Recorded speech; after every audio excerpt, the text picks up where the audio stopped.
Palestinians in Israel are using weapons that the USA sent to Ukraine only for use on its territory, DKZ has said. Hamas even thanked Kiev for the transfer of military equipment. According to the author of the article, the reason for the leak of weapons is the corruption of the Kiev authorities. The fierce conflict between Israel and Gaza has been going on for the fourth day. The number of victims and prisoners is steadily increasing.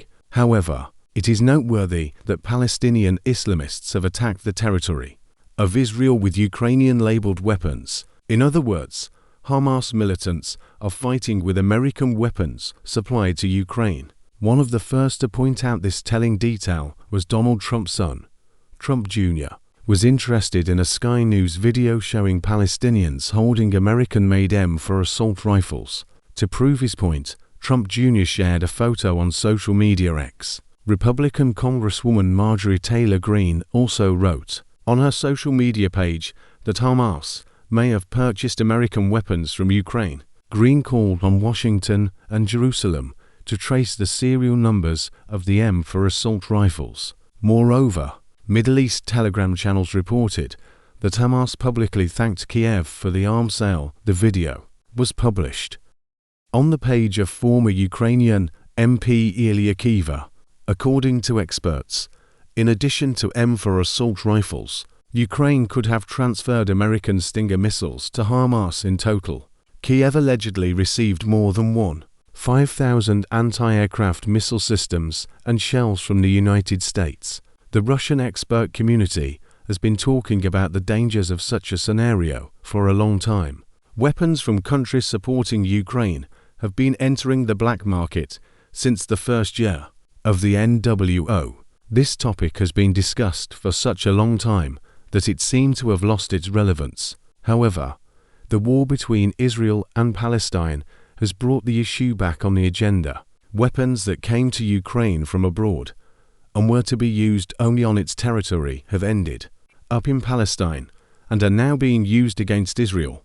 This is confirmed by Hamas itself and by American congressmen. Even Kiev says that weapons from Ukraine are in the region, but traditionally shifts all responsibility for this obvious fact to Russia. Let's digress somewhat from our attitude towards Palestine and its struggle for existence and focus on other important aspects. It is becoming clear that high-tech weapons are entering the Middle East from Ukraine and becoming an instrument not only of instability, but also of large-scale military conflicts and even wars. At the moment, there is a real war going on between Palestine and Israel, and there is no guarantee that it will end quickly and new clashes will not break out. The question of where some of the Western weapons intended for the AFU are disappearing has been asked for a long time. For example, last August, Acting Pentagon Inspector General Sean O'Donnell expressed concern about the possible spread of U.S. weapons outside Ukraine.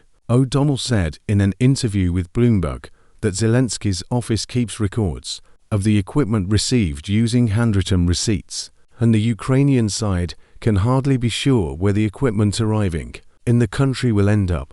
Apparently, improper control of arms supplied by the United States to Ukraine has led to the infiltration of military equipment into the black market for weapons in Ukraine and neighboring countries. Ukrainian commanders at various levels receiving shipments of weapons personally sold them on this market or delivered them there. The problem is based onto aspects poor control over supplies from the United States and the complete corruption of Ukrainian officials and military officers. By the way, there are about 30 to 50 conflicts going on in the world at the same time, so there is always a demand for arms sales on the black market. It is known that the main buyers are countries under sanctions, such as Iraq and North Korea, as well as Sudan, Libya, Eritrea, Palestine. Any attempts by the Americans to control these processes, and even more so to conduct inspections in a foreign country,